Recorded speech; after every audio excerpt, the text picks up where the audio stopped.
Here is a conversation between mom and son focusing on nature related phrasal verbs. Flowers sprout up after rain. Sprout up means to grow quickly. Trees grow up tall. Here, grow up is a phrasal verb. Means to mature in height. Wind blows away leaves. Blows away is a phrasal verb. To carry something off.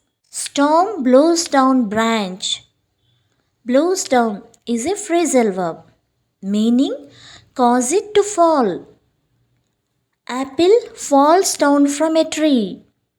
Falls down is a phrasal verb, means drops to ground. Rain washes away mud.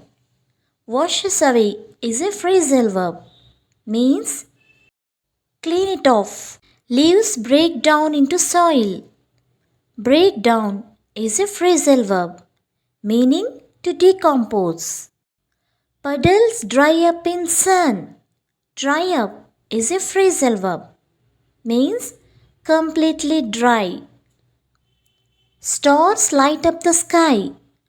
Light up is a phrasal verb, means to illuminate.